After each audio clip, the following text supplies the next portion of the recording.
स्वागत है दोस्तों आपके अपने YouTube चैनल स्टडी हब पर। और आज हम लोग डिस्कस करने वाले हैं बीपीएससी 71st प्रीलिम्स एग्जाम 2025 के लिए, यानी 71वां बीपीएससी 2025 के लिए एडिटोरिया का समर्पण सीरीज में प्रैक्टिस सेट 3 को देखने वाले हैं। प्रैक्टिस सेट जो 1 और 2 इसका डिस्कशन हो चुका है, और साथ ही साथ फुल लेंथ जो टेस्ट है उसका भी डिस्कशन हो चुका है। ठीक है, तो उसका भी डिस्कशन जो है प्रैक्टिस सेट 1 और 2 का हो चुका है, फुल लेंथ टेस्ट का भी।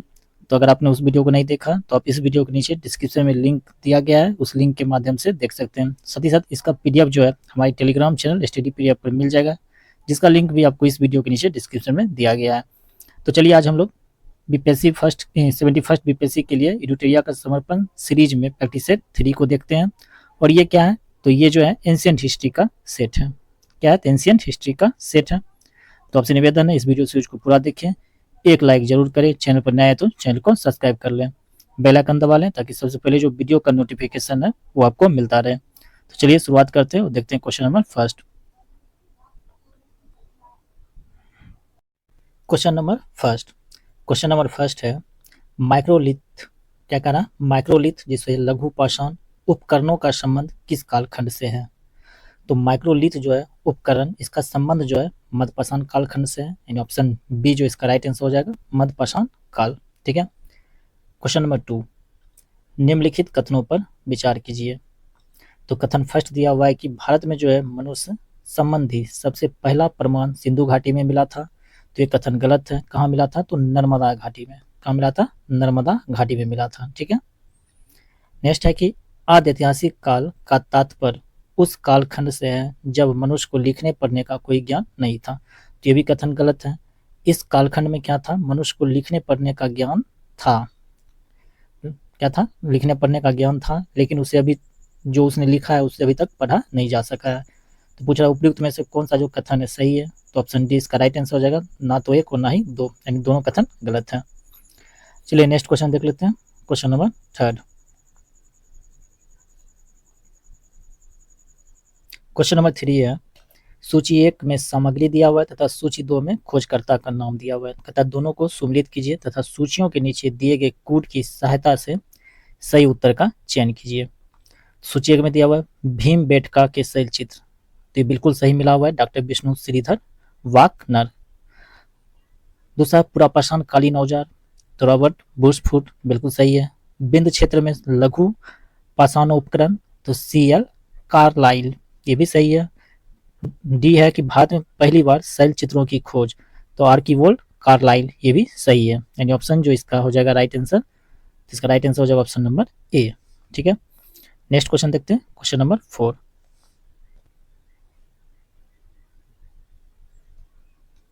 क्वेश्चन नंबर 4 है भारत में चावल के प्राचीनतम साक्ष्य कहाँ से प्राप्त हुए हैं?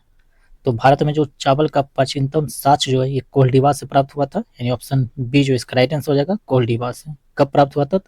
लगभग 6500 ईसा पूर्व पहले। नेक्स्ट क्वेश्चन है क्वेश्चन नंबर 5, निम्नलिखित सिंधु घाटी सभ्यता के स्थलों पर विचार कीजिए। तो चलिए विचार करते हैं। स्थल में दिया हुआ है लोथल, मोहनजोदड़ो, राखीगढ़ी, सुतकोटरा। पूछ रहा है क्या उपरोक्त में से कौन सा स्थल सिंधु घाटी सभ्यता के बंदरगाह थे?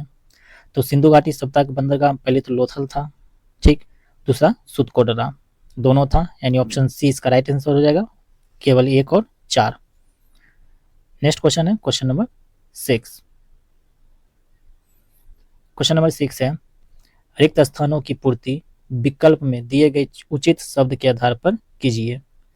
क्वेश्चन क्या है कि सिंधु घाटी की खोज सन 1921 ईस्वी में डैश ने की थी। तो सिंधु घाटी सभ्यता की खोज सन 1921 ईस्वी में राय बहादुर दयाराम साहनी ने की थी, यानी ऑप्शन ए इसका राइट आंसर हो जाएगा। ठीक है। चलिए नेक्स्ट क्वेश्चन देखते हैं। Question number 7।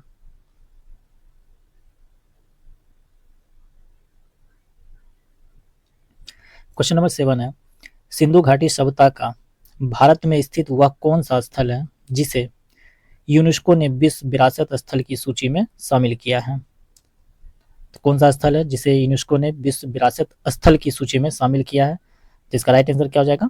इसका राइट आंसर हो जाएगा घोला बीरा, यानी ऑप्शन डी इसका राइट आंसर हो जाएगा घोला बीरा। ठीक है।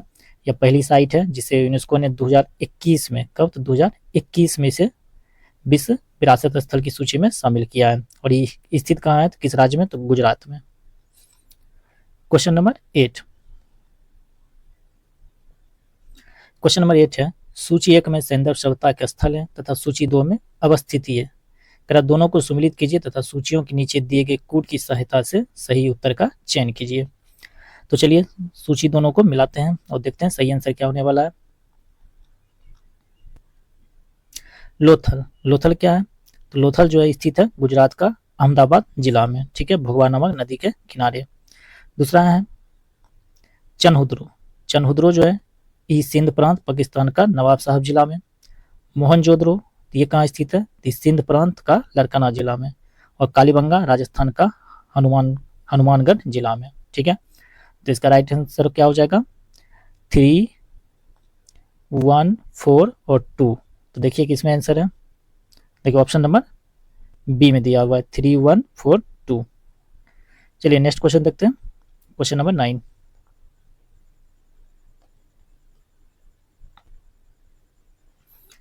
क्वेश्चन नंबर 9 है, कथन ए तथा कारण जो है आर्क पर विचार कीजिए तथा नीचे दिए गए विकल्पों के आधार पर सही उत्तर का चयन कीजिए। तो चलिए कथन पढ़ते हैं और फिर आंसर का चयन करते हैं। कथन ए में दिया हुआ है, सिंधु सभ्यता के लोग संभवतः धान यानी चावल की खेती से परिचित थे, ठीक है। दूसरा कथन क्या है कि इस सभ्यता के सभी स्थलों से चावल के साक्ष्य प्राप्त हुए हैं, ठीक है। तो देखिए कथन जो ये है बिल्कुल सही है, कथन ये बिल्कुल सही है, और आर जो है कथन गलत है। कथन आर गलत है, सभी स्थानों से प्राप्त नहीं हुआ था। कहाँ से प्राप्त हुआ था, तो चावल का खेती का ज्ञान जो था लोगों को, तो रंगपुर लोथल गुजरात में स्थित है, दोनों जगह से प्राप्त हुआ था, ठीक है। यानी ऑप्शन सी जो इसका राइट आंसर हो जाएगा, क्योंकि पूछ रहा सभी स्थलों से प्राप्त नहीं हुआ था। Question number 10। क्वेश्चन नंबर 10 है, सिंधु सभ्यता के लोग सीसा का आयात किस देश से करते थे। तो ऑप्शन दिया हुआ है अफगानिस्तान, ईरान, मेसोपोटामिया, मिस्र। तो इसका राइट आंसर हो जाएगा ईरान। किससे करता था, किस देश के साथ, तो ईरान से सीसा का आयात किया जाता था, ठीक है। सोना जो है अफगानिस्तान से, ठीक, सोना अफगानिस्तान से। और मिस्र से क्या होता था, तो मिस्र से जो था, आप लोग कमेंट बॉक्स में बताइएगा इसका आंसर, ठीक है। मिस्र से क्या चीज़ का आयात किया जाता या फिर निर्यात किया जाता था, चांदी जो था अफगानिस्तान से और ईरान से होता था, तांबा ओमान से, बलूचिस्तान से, खितरी राजस्थान के खितरी से भी, ठीक है। टीन अफगानिस्तान से और ईरान से, और सीसा भी ईरान से। Question number 11। क्वेश्चन नंबर 11 है, निम्नलिखित कथनों पर विचार करें। तो सिंधु सभ्यता के लोग तलवार से परिचित थे, तो ये जो कथन है बिल्कुल गलत है। पर्दा प्रथा एवं वेश्यावृत्ति संदर्भ सप्ताह में प्रचलित थी, तो ये कथन बिल्कुल सही है। पर्दा प्रथा का जो है वो सिंधु सप्ताह में यानी संदर्भ सप्ताह में प्रचलित था।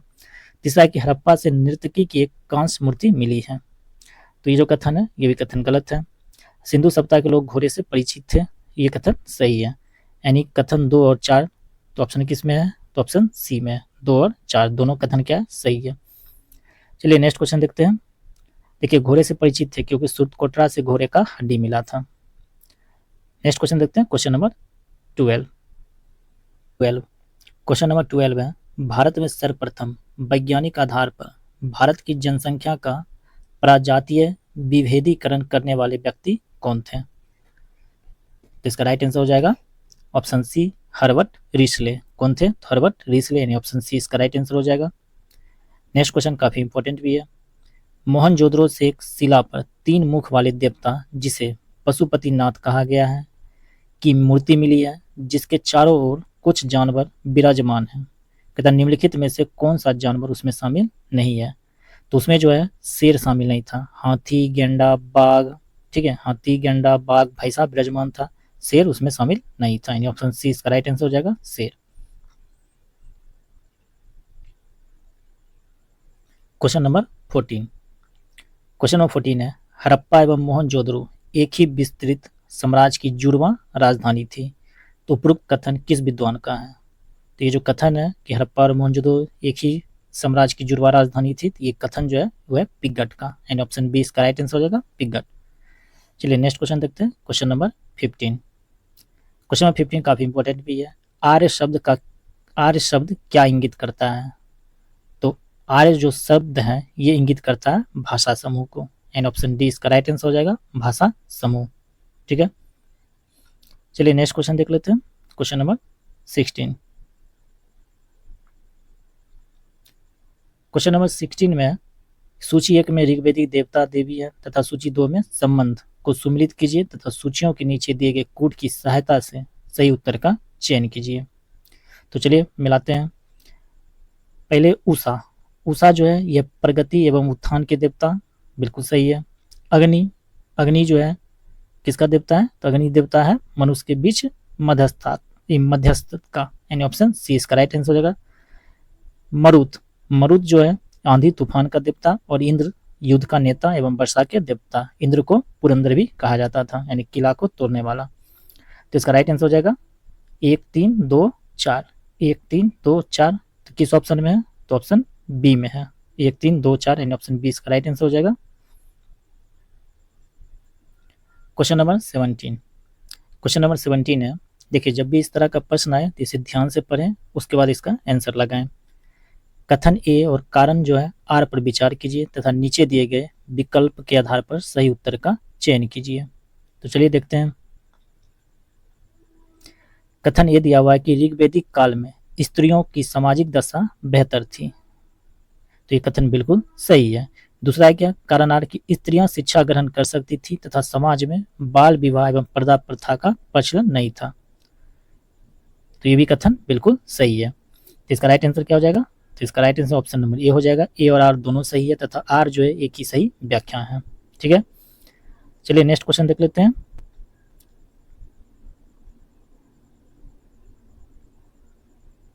Question number 18।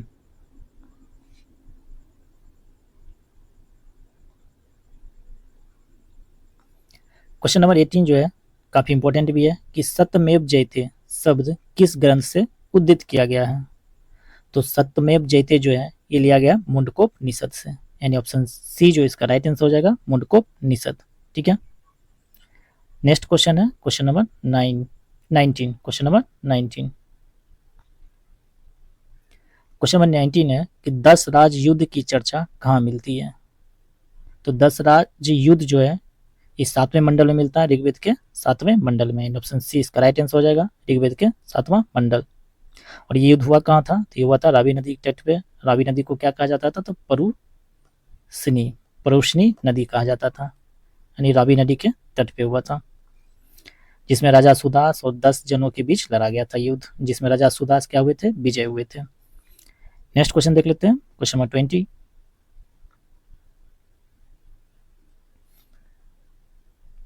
क्वेश्चन नंबर 20 है, निम्नलिखित कथनों पर विचार कीजिए।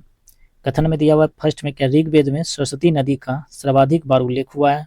ठीक है, तो ये गलत कथन है। दूसरा है ऋग्वेद में गंगा को सबसे पवित्र नदी माना गया है, तो ये भी कथन बिल्कुल गलत है। ठीक है, तो ऋग्वेद में जो है सबसे अधिक उल्लेखित की जाने वाली नदी है सिंधु। कौन सी नदी है? तो सिंधु है। ठीक है, नाम याद रखिएगा, सिंधु नदी को सर्वाधिक बार क्या किया गया? तो उल्लेखित किया गया। और ऋग्वेद में सबसे जो पवित्र नदी है उसको सरस्वती को माना गया है। किस नदी को? सरस्वती को। तो इसका पूछ रहा कौन सा कथन सत्य है? तो इसका राइट आंसर ऑप्शन डी हो जाएगा, ना तो 1 और ना ही 2। क्वेश्चन नंबर 21 है, भारतीय दर्शन की सबसे प्राचीनतम विचारधारा कौन सी मानी जाती है? तो भारतीय दर्शन की सबसे जो प्राचीनतम विचारधारा है वो है शाक्त दर्शन। ठीक है, कौन सा दर्शन है? शाक्त दर्शन। ठीक है, और आप लोग को बताना है कि शाक्त दर्शन के प्रवर्तक कौन थे। ठीक है, योग दर्शन के कौन है? मीमांसा और वैशेषिक, ये सब के आपको प्रवर्तक बताने हैं। अगर नहीं आता है तो जान लीजिए, वैशेषिक दर्शन ऋषि कनाद, योग दर्शन पंतजलि, पूर्व मीमांसा जैमिनी, और उत्तर मीमांसा का वादरायण। ठीक है, और शाक्त दर्शन आप लोग कमेंट में बताइएगा। नेक्स्ट क्वेश्चन देख लेते हैं, क्वेश्चन नंबर 22। क्वेश्चन नंबर 22 है, ऋग्वेद में उल्लेखित गायत्री मंत्र किस देवी या देवता को समर्पित है? तो ऋग्वेद में उल्लेखित गायत्री मंत्र जो है ये संबित यानी ऑप्शन ए संबित देवता का समर्पित है। ठीक है,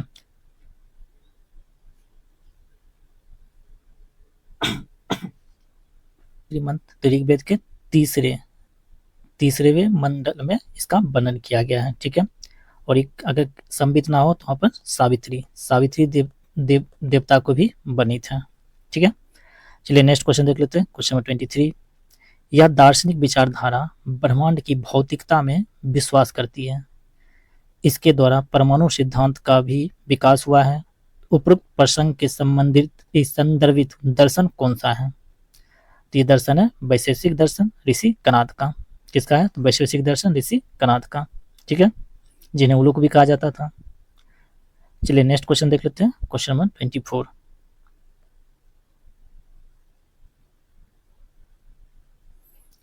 क्वेश्चन 24 है, रिक्त स्थानों की पूर्ति विकल्प में दिए गए उचित शब्द के आधार पर कीजिए। क्वेश्चन क्या है कि वेदांत दर्शन में उपनिषद, भगवत गीता और डैश को ज्ञान का प्रमुख स्रोत माना जाता है। इन तीनों ग्रंथों को सामूहिक रूप से प्रस्थानत्रयी कहा जाता है। तो यहाँ क्या हो जाएगा आंसर? तो इसका आंसर हो जाएगा ब्रह्मसूत्र। ठीक है, वेदांत दर्शन में उपनिषद, भगवत गीता और ब्रह्मसूत्र को ज्ञान का प्रमुख स्रोत माना जाता है। ठीक है, चलिए आगे देखते हैं क्वेश्चन नंबर 25।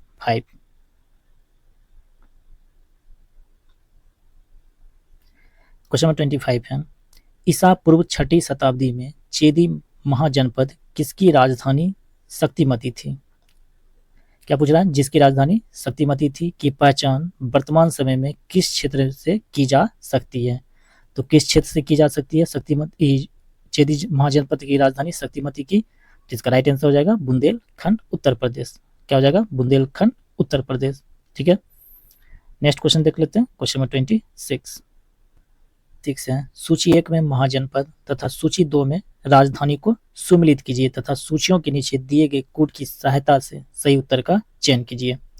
तो चलिए, एक तरफ महाजनपद दिया हुआ और दूसरी तरफ उसकी राजधानी। तो कौशल की राजधानी श्रावस्ती। ठीक है, ए का 5। अंग की राजधानी चंपा, बी का 6। मत्स्य का राजधानी विराट नगर यानी 4। कंबोज का राजधानी हो जाएगा हाजरा या फिर राजपुरा यानी ऑप्शन डी का 2। ठीक है, तो इसका राइट आंसर हो जाएगा 5, 6, 4 और 2। किसमें है 5, 6, 4, 2? तो ऑप्शन बी में दिया हुआ है 5, 6, 4, 2। नेक्स्ट क्वेश्चन देख लेते हैं। देखिए, इस तरह का प्रश्न पूछता है बीपीएससी में। ठीक है, इसलिए आप लोग इसे ध्यान से याद करके जाइएगा। क्वेश्चन नंबर 27 है, अंगुत्तर निकाय नामक ग्रंथ में ईसा पूर्व 6ठी शताब्दी में भारतवर्ष में 16 महाजनपदों का उल्लेख मिलता है। तो अंगुत्तर निकाय ग्रंथ किस धर्म से संबंधित है? तो ये जो संबंधित है अंगुत्तर निकाय, यह बौद्ध धर्म से संबंधित किससे है? तो बौद्ध धर्म से संबंधित है और ये पाली भाषा में लिखा हुआ है। ठीक है, चलिए नेक्स्ट क्वेश्चन देख लेते हैं। क्वेश्चन नंबर 28, जैन धर्म के 23वें तीर्थंकर पार्श्वनाथ का संबंध कहाँ से था? तो पार्श्वनाथ का जो संबंध है ये है काशी से यानी ऑप्शन ए इसका राइट आंसर हो जाएगा काशी। ठीक है, नेक्स्ट प्रश्न क्वेश्चन नंबर 29।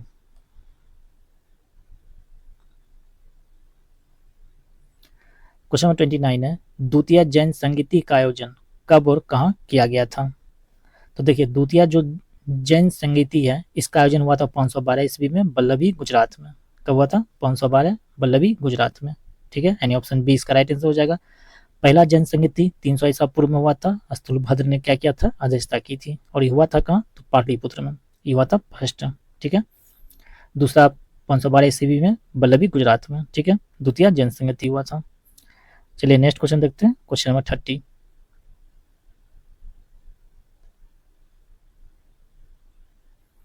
क्वेश्चन नंबर 30 है कि निम्नलिखित कथनों पर विचार कीजिए। तो कथन पे विचार करते हैं। जैन धर्म में ईश्वर की मान्यता नहीं है। कथन दूसरा है कि जैन धर्म में आत्मा की मान्यता भी नहीं है। कथन तीसरा है कि जैन धर्म ने अपने आध्यात्मिक विचारों को सांख्य दर्शन से ग्रहण किया। और चौथा जो दिया हुआ कथन कि मल राजा के राजप्रसाद में महावीर स्वामी को निर्वाण प्राप्त हुआ था। तो पूछ रहा उपरोक्त में से कुल कितने कथन सही है। देखिए इसमें जो कथन 1 बिल्कुल सही था, कथन 3 जो है ये भी सही है, कथन 2 गलत है, ठीक है। उसके बाद कथन 4 जो है ये भी सही है, तो कुल 3 कथन सही है, यानी ऑप्शन सी इसका राइट आंसर हो जाएगा 3। नेक्स्ट क्वेश्चन देख लेते हैं, क्वेश्चन नंबर 31। जैन तीर्थंकरों की जीवनी से संबंधित ग्रंथ के रचनाकार कौन है। तो इसका राइट आंसर क्या हो जाएगा, तो इसका राइट आंसर हो जाएगा भद्र बाहु, यानी ऑप्शन ए इसका राइट आंसर हो जाएगा भद्र बाहु। तो इनकी पुस्तक का क्या नाम था, तो इनका जो रचना था वो था कल्प सूत्र। क्या था, कल्प सूत्र, ठीक है। नेक्स्ट क्वेश्चन देखते हैं, क्वेश्चन नंबर 32।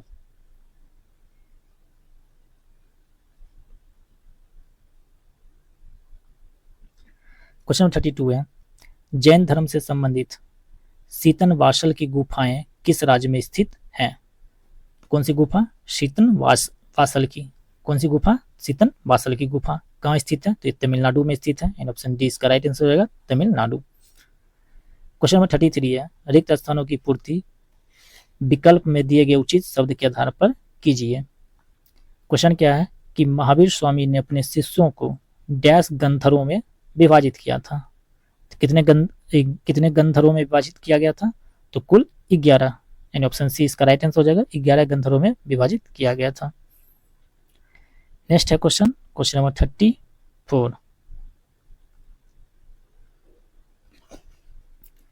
क्वेश्चन 34 है, बौद्ध धर्म के संस्थापक गौतम बुद्ध ने महापरिनिर्वाण की घटना को किस प्रतीक द्वारा अभिव्यक्त किया जाता है। तो गौतम बुद्ध के महापरिनिर्वाण की जो घटना है उसे किस प्रतीक द्वारा अभिव्यक्त किया जाता है, तो इसका राइट आंसर हो जाएगा स्तूप, यानी ऑप्शन सी इसका राइट आंसर हो जाएगा। जन्म कमल था, गृह त्याग का घोड़ा, ज्ञान प्राप्ति का पीपल। पीपल क्या था, ये ज्ञान प्राप्ति का, ठीक है। कमल किस चीज का है, तो कमल जो है जन्म का, ठीक है। और निर्वाण जो है, निर्वाण यह पद चिन्ह। नेक्स्ट है क्वेश्चन नंबर 35। गौतम बुद्ध ने अपना प्रथम उपदेश किस स्थान पर दिया था। तो गौतम बुद्ध ने अपना प्रथम उपदेश जो है श्रीपत्तनम सारनाथ में दिए थे, एंड ऑप्शन सी इसका राइट आंसर हो जाएगा श्रीपत्तनम सारनाथ में 5 ब्राह्मणों को दिए थे, ठीक है। नेक्स्ट है क्वेश्चन 36। क्वेश्चन 36 है, बौद्ध धर्म से जुड़ा महत्वपूर्ण मठ रूमटेक किस राज्य में स्थित है। कौन सा मठ है, तो रूमटेक, तो ये स्थित है सिक्किम में। कहाँ, सिक्किम में, यानी ऑप्शन बी इसका राइट आंसर हो जाएगा सिक्किम। चलिए नेक्स्ट क्वेश्चन देखते हैं 37।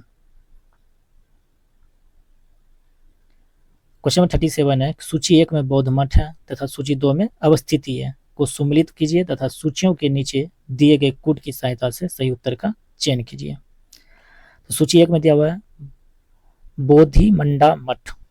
कौन सा मठ है, तो बोधि मंडा मठ, तो ये कहाँ स्थित है, तो ये स्थित है बोध गया में, ठीक है।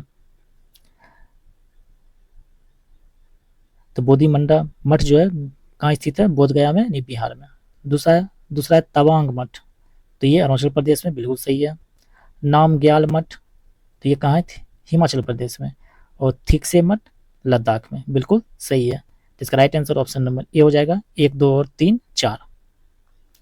तो बिहार में कहाँ, तो बिहार में बोध गया में, बोध गया। चलिए नेक्स्ट प्रश्न देखते हैं, क्वेश्चन नंबर 38। उत्तर वैदिक काल में निक्स और शतमान क्या थे। देखिए शतमान तो नहीं, लेकिन निक्स प्रश्न हमेशा पूछता है कि उत्तर वैदिक काल में निक्स किस इकाई को सूचित किया जाता है, या निक्स के द्वारा किसे सूचित किया जाता है। तो इसका राइट आंसर हो जाएगा मुद्रा। क्या हो जाएगा, मुद्रा, यानी ऑप्शन सी इसका राइट आंसर हो जाएगा मुद्रा, ठीक है। नेक्स्ट क्वेश्चन देखते हैं, क्वेश्चन नंबर 39। निम्नलिखित कथनों पर विचार कीजिए। कथन फर्स्ट दिया हुआ है कि अनिश्वरवाद के संबंध में बौद्ध धर्म एवं जैन धर्म में समानता है, तो ये कथन बिल्कुल सही है। दूसरा कथन है कि पाली त्रिपिटक ग्रंथों को 1ली शताब्दी ईसा पूर्व में श्रीलंका के शासक वतगामिनी की देखरेख में पहली बार लिपिबद्ध किया गया था, तो ये भी कथन बिल्कुल सही है। तो इसका राइट आंसर हो जाएगा ऑप्शन नंबर सी 1 और 2 दोनों। नेक्स्ट है क्वेश्चन नंबर 40। क्वेश्चन नंबर 40 है, शैव मत का सबसे पुराना संप्रदाय किसे माना जाता है? यानी शैव धर्म का सबसे पुराना जो संप्रदाय है किसे माना जाता है? तो ये माना जाता है पाशुपत को। किसे? तो पाशुपत को, यानी ऑप्शन सी इसका राइट आंसर हो जाएगा, पाशुपत। नेक्स्ट है क्वेश्चन 41। शैव धर्म से संबंधित किस ग्रंथ को पांचवा वेद के नाम से जाना जाता है? तो शैव धर्म से संबंधित जो ग्रंथ है जिसे पांचवा वेद के नाम से जाना जाता है वो है तिरुतुंदर पुराणम, यानी ऑप्शन बी इसका राइट आंसर हो जाएगा, तिरुतुंदर पुराणम। ठीक है, नेक्स्ट क्वेश्चन देखते हैं, क्वेश्चन नंबर 42। क्वेश्चन नंबर 42 है, रिक्त स्थान की पूर्ति विकल्प में दिए गए उचित शब्द के आधार पर कीजिए। पूछ रहा है कि डैश शताब्दी में मत्स्येंद्रनाथ ने नाथ संप्रदाय की स्थापना की। तो नाथ संप्रदाय की स्थापना किसने किया था? तो मत्स्येंद्रनाथ ने। तो किस शताब्दी में किया था? तो इसका राइट आंसर हो जाएगा 10वीं शताब्दी, यानी ऑप्शन डी इसका राइट आंसर हो जाएगा 10वीं शताब्दी। नेक्स्ट है question number 43। Question number 43। Question number 43 में सूची 1 को सूची 2 से सम्मिलित करना है तथा सूचियों के नीचे दिए गए कूट की सहायता से सही उत्तर का चयन करना है। ठीक है, सूची 1 में दिया हुआ है आचार, सूची 2 में दिया हुआ है उनका मत। तो आनंद तीर्थ जो थे इनका मत था द्वैत से, यानी ए का 3। ठीक है, बल्लभाचार इनका जो मत था इनका था शुद्ध द्वैत से। ठीक है, यानी बी का 1। रामानुजाचार्य इनका जो मत था विशिष्टता द्वैत से, यानी सी का 4। और निम्बकाचार्य इनका मत था द्वैता द्वैत से, यानी डी का 2। तो देख लीजिए, ए का 3, बी का 1, सी का 4 और डी का 2, यानी 3, 1, 4, 2। तो ऑप्शन सी में दिया हुआ है 3, 1, 4, 2। नेक्स्ट क्वेश्चन है क्वेश्चन नंबर 44। क्वेश्चन नंबर 44 है, वैष्णव धर्म के प्रवर्तक कृष्ण का सर्वप्रथम उल्लेख कहाँ मिलता है? तो वैष्णव धर्म के जो प्रवर्तक थे कृष्ण, उनका उल्लेख जो है सर्वप्रथम वो मिलता है छंदोग्य उपनिषद में, यानी ऑप्शन ए इसका राइट आंसर हो जाएगा, छंदोग्य उपनिषद। ठीक है, और वैष्णव धर्म का जो विकास था ये विकास हुआ था भागवत धर्म से। किससे हुआ था? तो भागवत धर्म से, ये भी आप लोग को याद रखना है। और जिसके प्रवर्तक कौन थे? तो कृष्ण। नेक्स्ट क्वेश्चन देखते हैं, क्वेश्चन नंबर 45। क्वेश्चन नंबर 45 है, निम्नलिखित कथनों पर विचार कीजिए। तो चलिए कथन पर विचार करते हैं।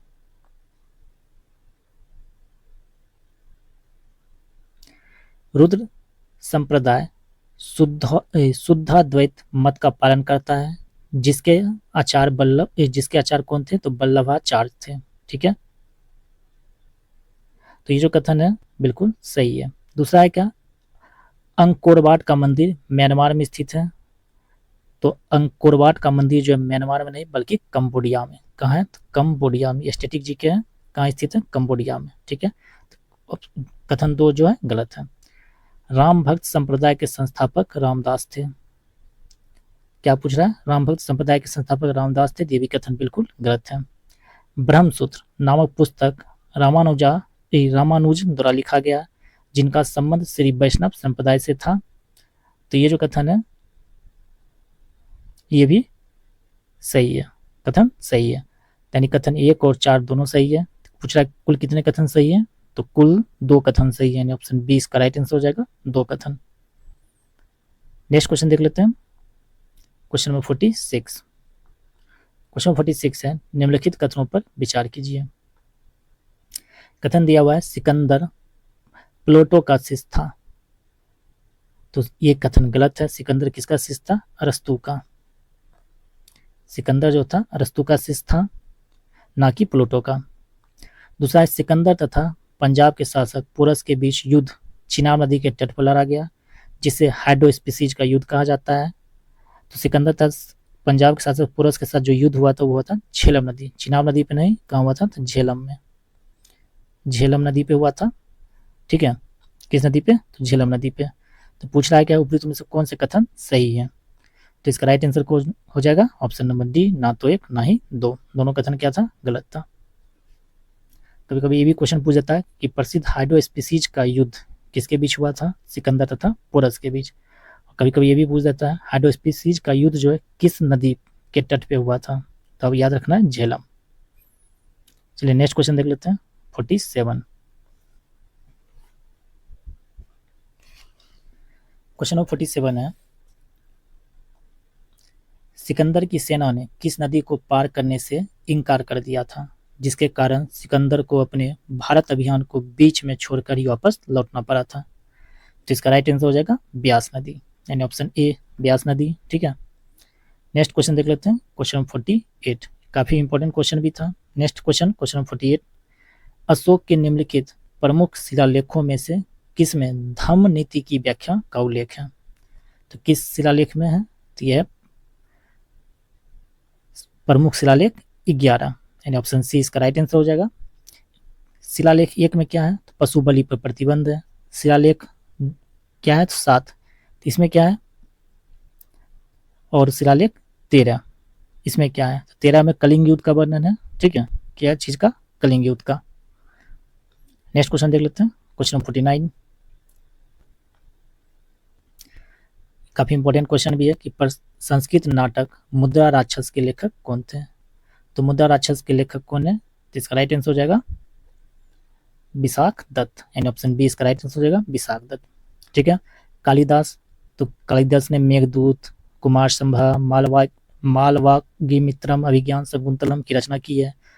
अगर बात करते हैं भवभूति, तो भवभूति ने मालती माधव लिखा है। ठीक है, और कौटिल्य चाणक्य का अर्थशास्त्र, अर्थशास्त्र काफी फेमस पुस्तक है। ठीक है, अर्थशास्त्र। नेक्स्ट क्वेश्चन देख लेते हैं क्वेश्चन नंबर 50। क्वेश्चन नंबर 50 है, निम्नलिखित का मिलान करें, सूची 1 सूची 2। सूची 1 में समाहर्ता दिया हुआ है, तो समा इज मोर प्रशासन के बारे में दिया गया है। ठीक है, तो समाहर्ता जो था क्या था, राजस्व का संग्रह करता था, यानी 1 का 3। ठीक है, 1 का 3। दूसरा है राष्ट्रपाल, तो राष्ट्रपाल क्या था, प्रांत के वायसराय, किसी भी प्रांत के वायसराय, यानी बी का 4। गोपा, गोपा क्या था, तो गोपा था खातों के लिए जिम्मेदार, सी का 1, सी का 1। उसके बाद है युक्ता, युक्ता क्या था, तो अधीनस्थ राजस्व अधिकारी, तो ऑप्शन ए इसका राइट आंसर हो जाएगा 3, 4, 1, 2। ये मौर्य प्रशासन का था। ठीक है, आप लोग इसका स्क्रीनशॉट ले सकते हैं या फिर इसका पीडीएफ हम अपने टेलीग्राम चैनल स्टडी प्रीहब पर सेंड कर देंगे, आप उससे देख सकते हैं। नेक्स्ट क्वेश्चन चलते हैं, देखते हैं क्वेश्चन नंबर 51। अशोक के शिलालेखों से संबंधित निम्नलिखित युग्मों पर विचार कीजिए। तो पूछा अशोक का जो नाम अशोक है, ये भाब्रू स्तंभ या विराट शिलालेख, तो ये जो है गलत है। ठीक है, ये किससे प्राप्त हुआ था, तो ये मॉस्की माइनर रॉक एडिक्ट से प्राप्त हुआ था। ठीक है, दूसरा है क्या, प्रियादर्शी राजा परावर गुफा शिलालेख, ये बिल्कुल सही है। ठीक है, प्रियदर्शी राजा जहानाबाद के बराबर गुफा शिलालेख से प्राप्त हुआ था, यानी ऑप्शन बी जो है राइट आंसर हो जाएगा। पूछ रहा है तुम कौन सा जोड़ा सही ढंग से मेल खाता है, तो ऑप्शन बी। नेक्स्ट है क्वेश्चन 52, त्रामलिप्त बंदरगाह निम्नलिखित में से किस क्षेत्र में स्थित है। तो ये जो स्थित है किसमें, तो बंगाल में, यानी ऑप्शन डी इसका राइट आंसर हो जाएगा बंगाल। चलिए नेक्स्ट क्वेश्चन देख लेते हैं क्वेश्चन नंबर 53।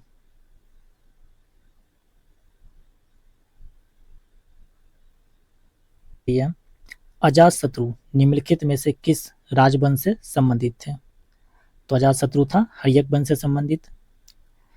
ठीक है, किससे, हर्यक वंश से, और इनके पिता कौन थे, तो बिंबिसार, जिसने हर्यक वंश की स्थापना की थी। और अजातशत्रु ने क्या किया था, तो बिंबिसार की हत्या कर राजगद्दी पर बैठा था। नेक्स्ट क्वेश्चन है क्वेश्चन नंबर 54, मौर्य वंश के बाद किस वंश ने मगध पर शासन किया। काफी इंपॉर्टेंट क्वेश्चन भी है। तो मौर्य वंश के बाद जो है सोंग वंश ने, किसने, तो सोंग वंश ने मध्य पर शासन किया था, यानी ऑप्शन बी इसका राइट आंसर हो जाएगा। कब किया था, 185 ईसा पूर्व में। ठीक है, 185 ईसा पूर्व, पुष्यमित्र सोंग ने। ठीक है, चलिए नेक्स्ट क्वेश्चन देख लेते हैं क्वेश्चन 55। मध्यमा प्रतिपदा की अवधारणा किस दर्शन से संबंधित है? क्या पूछ रहा है? तो मध्यमा प्रतिपदा की अवधारणा किस दर्शन से संबंधित है? तो ये संबंधित है बौद्ध दर्शन से, यानी ऑप्शन सी इसका राइट आंसर हो जाएगा, बौद्ध दर्शन।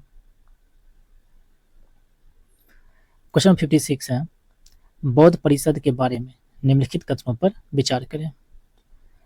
कथन दिया हुआ है प्रथम बौद्ध संगीति, क्या दिया हुआ है? प्रथम बौद्ध संगीति मोगलीपुत 30। तो ये जो है गलत कथन है। उसके बाद दूसरा कथन है तृतीय बौद्ध संगीति महाकश्यप, तो ये भी जो है बिल्कुल गलत है। तो पूछ रहा कथन, गलत कथन को चुनने, तो इसका राइट आंसर हो जाएगा ऑप्शन नंबर सी, 1 और 2 दोनों। ठीक है, तो प्रथम जो बौद्ध संगीति हुआ था 483 ईसा पूर्व में हुआ था, कहाँ पे? तो राजगिरी। ठीक है, किसके समय में? तो अजातशत्रु के समय में, अध्यक्ष था महाकश्यप। ठीक है, और तृतीय बौद्ध संगीति हुआ था अशोक के समय में, इसका जो अध्यक्ष था वो मोगलीपुत 30 था। ठीक है, चलिए नेक्स्ट क्वेश्चन देख लेते हैं। क्वेश्चन नंबर 57, बौद्ध ग्रंथ मिलिंद पानो मूलतः किस भाषा में लिखा गया था? तो बौद्ध ग्रंथ मिलिंद पानो जो है लिखा गया था पाली भाषा में, यानी ऑप्शन बी इसका राइट आंसर हो जाएगा, पाली भाषा। ठीक है, नेक्स्ट क्वेश्चन देख लेते हैं। क्वेश्चन नंबर 58,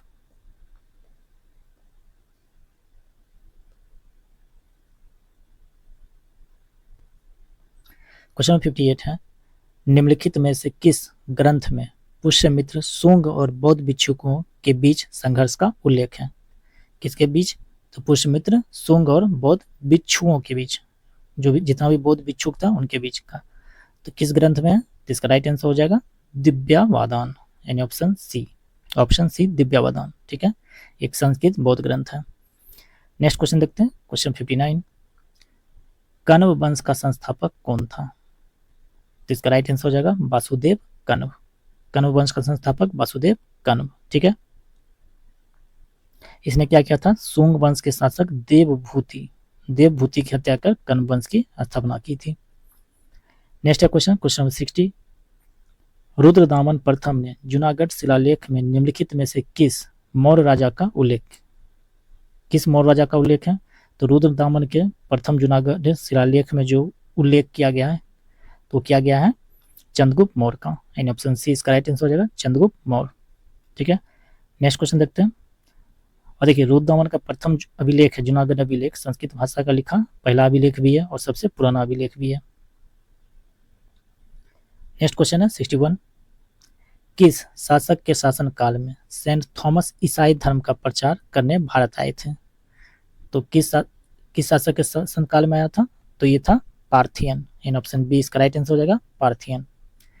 चलिए नेक्स्ट क्वेश्चन देखते हैं। क्वेश्चन नंबर 62 है, कुषाण शासक के बारे में निम्नलिखित में से कौन सा कथन सही नहीं है? क्या पूछ रहा है?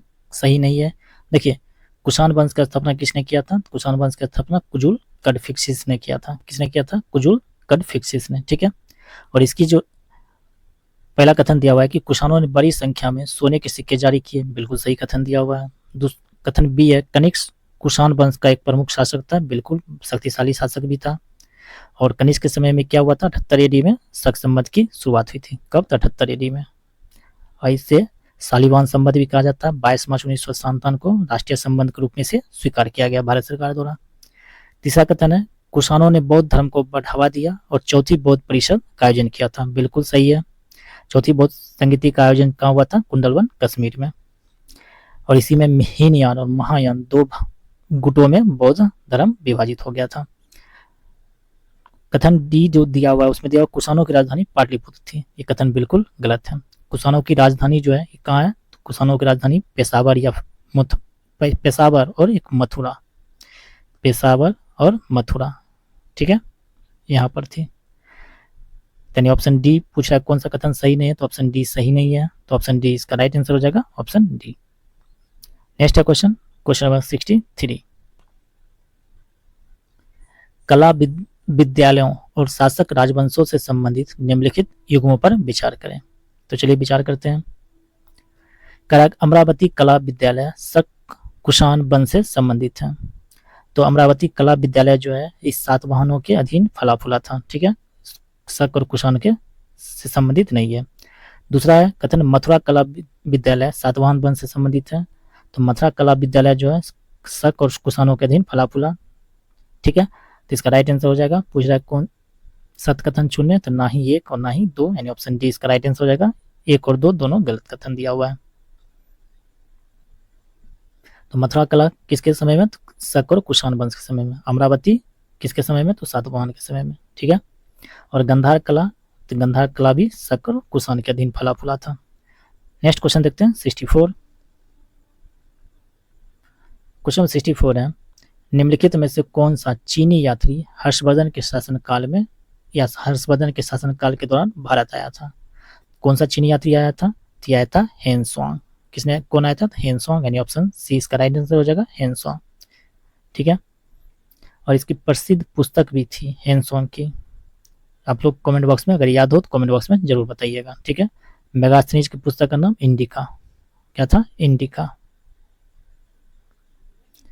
65 क्वेश्चन नंबर है, प्रसिद्ध संस्कृत जीवनी हर्षचरित के लेखक कौन थे? तो हर्षचरित के लेखक हैं बाण भट्ट, एंड ऑप्शन बी इसका राइट आंसर हो जाएगा, बाण भट्ट, जिसमें हर्षचरित के जीवन के बारे में लिखा गया है। और हर्षवर्धन ने लिखे थे कौन कौन से संस्कृत नाटक? तो नागानंद, रत्नावली और प्रियदर्शिका, ये सब हर्षवर्धन के द्वारा लिखा गया है। चलिए नेक्स्ट क्वेश्चन देख लेते हैं 66। क्वेश्चन नंबर 66 है, निम्नलिखित युग्मों पर विचार करें।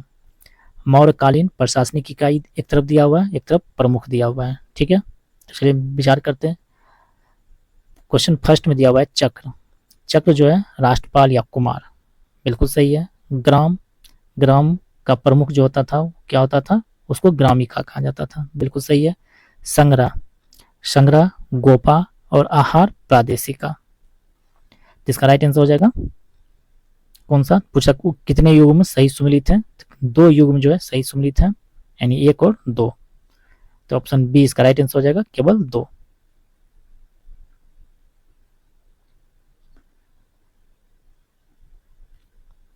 क्वेश्चन नंबर 67, निम्नलिखित कथनों पर विचार कीजिए।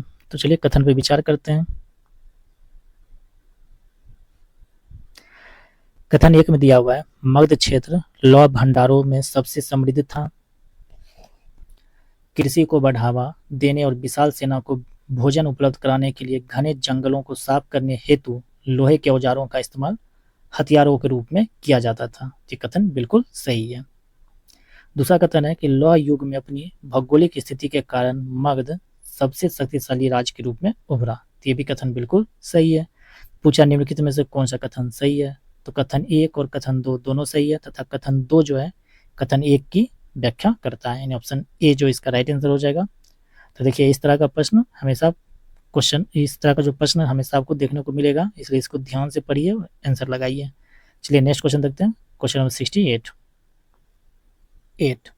गुप्त काल के संदर्भ में निम्नलिखित में से कौन सा या से कथन सही है या है? तो चलिए कथन देखते हैं। समुद्रगुप्त के दरबार में नवरत्न यानी 9 रत्न पाए गए, ये कथन बिल्कुल गलत है। किसके दरबार में पाया गया था? चंद्रगुप्त द्वितीय। किसके? तो चंद्रगुप्त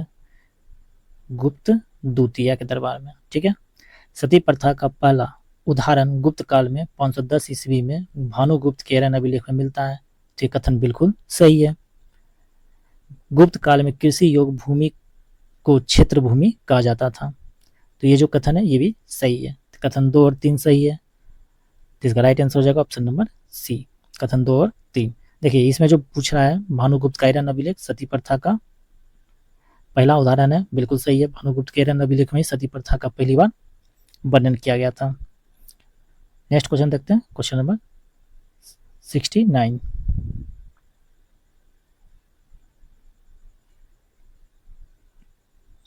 क्वेश्चन नंबर 69 है, निम्नलिखित युग्मों पर विचार करें। पहला जो दिया हुआ है ऑप्शन में उसमें है अनेकांतवाद। तो अनेकांतवाद बौद्ध धर्म से संबंधित है। ठीक है, तो ये जो है सही है या नहीं देख लेते हैं। त्रिरत्न जो है जैन धर्म से। ठीक है, तो देखिए अनेकांतवाद जिसे साम्यवाद भी कहते हैं, अर्थात अनेकता या फिर बहुपक्षवाद का सिद्धांत जैन धर्म से संबंधित है। किससे संबंधित है? जैन धर्म से। त्रिरत्न जो है ये भी जैन धर्म से संबंधित है। तो पूछ रहा है कि कौन सा युग्म सही नहीं है, तो इसमें जो युग्म सही नहीं है वो केवल एक जो है सही नहीं है, यानी ऑप्शन ए इसका राइट आंसर हो जाएगा। ठीक है, तो एकांतवाद जो बौद्ध धर्म से नहीं बल्कि जैन धर्म से संबंधित है। किससे? जैन धर्म। क्वेश्चन नंबर 70 है, निम्नलिखित में से कौन सा स्थल सिंधु सभ्यता का सबसे बड़ा भारतीय स्थल है? कौन सा स्थल है सिंधु सभ्यता का सबसे बड़ा? तो यह राखी गढ़ी, यानी ऑप्शन बी इसका राइट आंसर हो जाएगा, राखी गढ़ी। ठीक है, नेक्स्ट क्वेश्चन देख लेते हैं। Question number 71। क्वेश्चन नंबर 71 है, सातवाहन किस प्रकार के सिक्के जारी करने के लिए जाने जाते थे? तो देखिए, सातवाहन जो है ये सीसा का सिक्का और तांबे के सिक्के के लिए जाने जाते थे, यानी ऑप्शन सी इसका राइट आंसर हो जाएगा, सीसा और तांबे के सिक्के। नेक्स्ट है प्रश्न क्वेश्चन नंबर 72। निम्नलिखित गुप्त शासकों को कालानुक्रमिक क्रम में व्यवस्थित करें। तो चलिए व्यवस्थित करते हैं।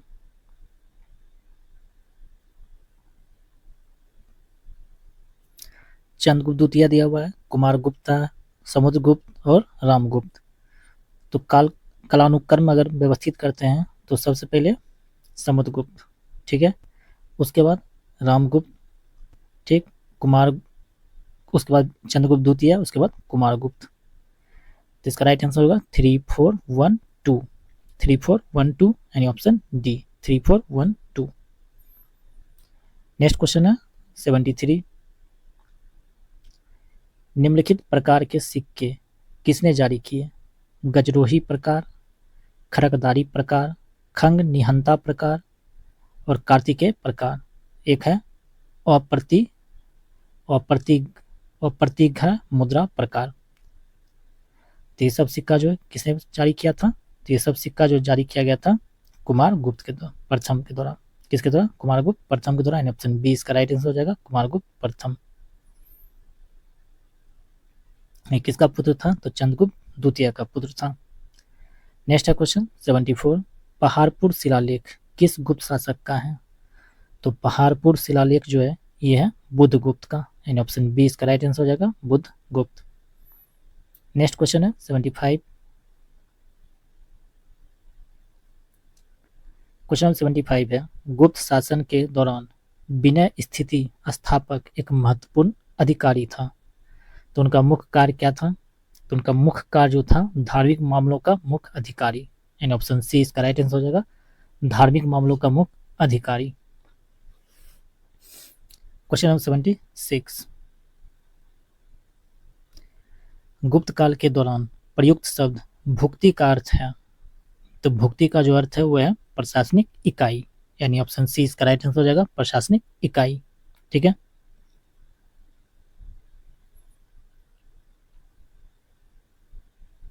नेक्स्ट क्वेश्चन देखते हैं 77। क्वेश्चन 77 है, सती का पहला साक्ष्य किस काल में मिलता है? तो सती प्रथा या फिर सती का पहला साक्ष्य मिलता है गुप्त काल में, यानी ऑप्शन डी इसका राइट आंसर हो जाएगा, गुप्त काल। ठीक है, किस अभिलेख में मिला? तो भानुगुप्त के एरन अभिलेख में, जो कि मध्य प्रदेश से प्राप्त हुआ था। 78 नंबर क्वेश्चन है, निम्नलिखित का मिलान करें। सूची 1 और सूची 2 दिया हुआ है। क्षेत्र, क्षेत्र का मिलान करना है। ठीक है, तो चलिए मिलान करते हैं। क्षेत्र खेती योग्य या फिर कृषि योग्य भूमि को क्षेत्र कहा जाता था। खिला बंजर भूमि को कहा जाता है। वस्तु कहा जाता है रहने योग्य भूमि। और अपरहर्ता कहा जाता है वन भूमि को, यानी 4 3 2 1 किसमें दिया हुआ? तो ऑप्शन सी में दिया हुआ है 4 3 2 1।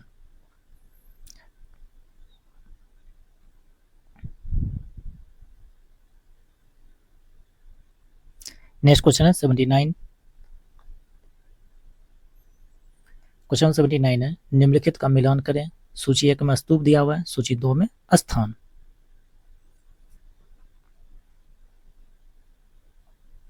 मीरपुर खास, ये है कहाँ से? सिंध से। मीरपुर खास सिंध से। रत्नागिरी उड़ीसा। धम्मेक, तो धम्मेक जो है ये है सारनाथ। और काकन्या सांची। ठीक है, तो इसका राइट आंसर हो जाएगा 2143, 2143, ऑप्शन ए इसका राइट आंसर हो जाएगा 2143। नेक्स्ट क्वेश्चन देखते हैं, क्वेश्चन नंबर 80। क्वेश्चन नंबर 80 है, निम्नलिखित में से कितने संरचनात्मक मंदिर गुप्त काल के हैं? क्या पूछ रहा है, कितना जो संरचनात्मक मंदिर है, संरचनात्मक मंदिर गुप्त काल के हैं? तो ऑप्शन दिया हुआ है विरूपाक्ष मंदिर, पट्टक्कल, दशावतार मंदिर देवगढ़ का, बरहा मंदिर एरन का, और कंकाली मंदिर तिगावा का। तो इसका राइट आंसर हो जाएगा ऑप्शन नंबर सी, केवल 3। वो भी केवल 3 में कौन कौन सा? तो दशावतार मंदिर, कंकाली मंदिर, बरहा मंदिर, ठीक है, दशावतार, बरहा और कंकाली, विरूपाक्ष मंदिर नहीं है, ठीक है। चलिए नेक्स्ट क्वेश्चन देखते हैं, क्वेश्चन 81। क्वेश्चन 81 है, निम्नलिखित में से कौन सी गुफा मौर्य शासक दशरथ के संरक्षण से बनाई गई थी? तो ये बनाया गया था नागार्जुनी पहाड़ी को काटकर, ठीक है, गया में। एंड ऑप्शन सी इसका राइट आंसर हो जाएगा, नागार्जुनी पहाड़ी, ठीक है। नेक्स्ट क्वेश्चन देखते हैं, क्वेश्चन नंबर 82। 82 नंबर क्वेश्चन है, तमिल महाकाव्य शिवगा सिंदामणि, जिसको जीवक चिंतामणि कहा जाता है, किसने लिखा था? तो ये लिखा गया है तिरुतक देवस द्वारा, यानी ऑप्शन सी इसका राइट आंसर हो जाएगा, तिरुतक देवस।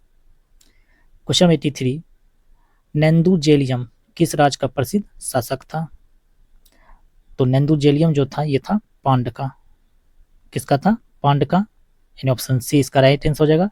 चेर का था सेनगुटवन और चोल का कारिकाल। नेक्स्ट क्वेश्चन 84,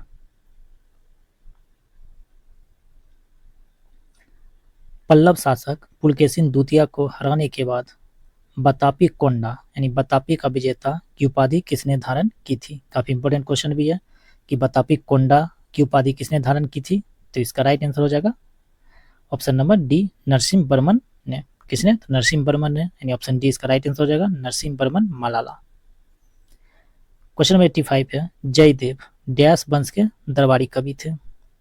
तो जयदेव जो थे ये थे सेन वंश के, यानी ऑप्शन डी इसका राइट आंसर हो जाएगा, सेन वंश, ठीक है। जिसका संस्थापक कौन था या महान शासक कौन था? तो लक्ष्य सेन। और जयदेव की प्रसिद्ध पुस्तक जो है कौन सा है? तो गीत गोविंद। नेक्स्ट क्वेश्चन है 86, कंबना, कुट्टन्ना और डैश को तमिल कविता के 3 रत्न माना जाता है। किसे माना जाता है? तो माना जाता है पुंगलेंडी को। किसको? पुगलेंडी, यानी ऑप्शन डी इसका राइट आंसर हो जाएगा, पुगलेंडी। नेक्स्ट क्वेश्चन, क्वेश्चन 87, निम्नलिखित में से किसने श्री विजय साम्राज्य के खिलाफ सफल सैन्य अभियान का नेतृत्व किया, जो शक्तिशाली समुद्री राज था, जिसने मलय, प्रायद्वीप, सुमात्रा, जावा और पड़ोसी द्वीपों पर शासन किया था? किसने किया था? तो राजेंद्र प्रथम चोल ने, यानी ऑप्शन सी इसका राइट आंसर हो जाएगा, राजेंद्र प्रथम चोल।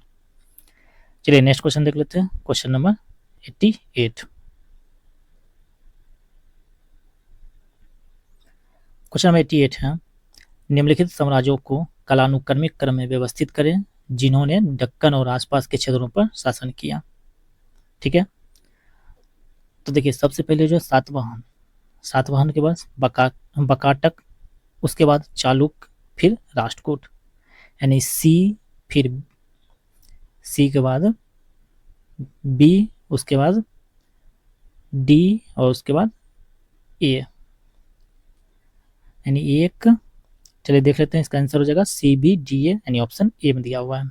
ठीक है, नेक्स्ट क्वेश्चन है क्वेश्चन नंबर 89, पालों, प्रतिहारों और राष्ट्रकूटों के बीच वर्चस्व के लिए त्रिपक्षीय संघर्ष मुख्य रूप से डैश के लिए था।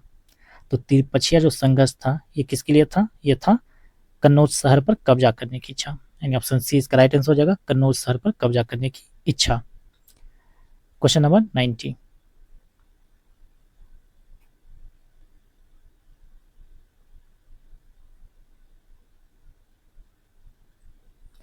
क्वेश्चन नंबर 90 है, निम्नलिखित का मिलान करें। सूची 1 में राज्य है, सूची 2 में राजधानी। तो चलिए मिलाते हैं दोनों को।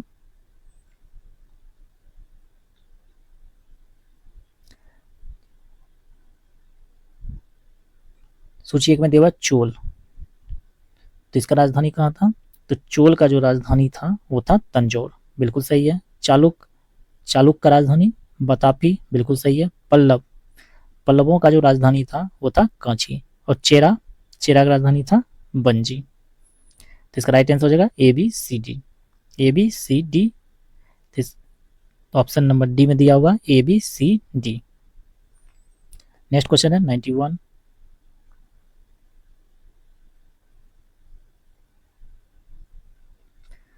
मोहनजोदड़ो एंड इंडस सिविलाइजेशन नामक पुस्तक किसके द्वारा लिखा गया था? तो ये जो पुस्तक है मोहनजोदड़ो एंड इंडस सिविलाइजेशन, ये लिखा गया जॉन मार्शल के द्वारा, यानी ऑप्शन ए इसका राइट आंसर हो जाएगा, जॉन मार्शल। नेक्स्ट है क्वेश्चन नंबर 92। मिलान करने के लिए दे रहा है। सूची 1 में प्राचीन नाम है, सूची 2 में आधुनिक नाम है। तो चलिए दोनों को मिलान करते हैं। तो प्रोशनी का नया जो आधुनिक नाम है वो है राबी। बितस्ता, झेलम, अस्कनी, चिनाब और बिपाशा व्यास। ठीक है, आप इसका स्क्रीनशॉट भी ले सकते हैं। यानी 4, बितस्ता, झेलम 3, फिर 2, 1, ये इसका राइट आंसर हो गया। तो दिया हुआ है ऑप्शन डी में, तो ऑप्शन डी इसका राइट आंसर हो जाएगा।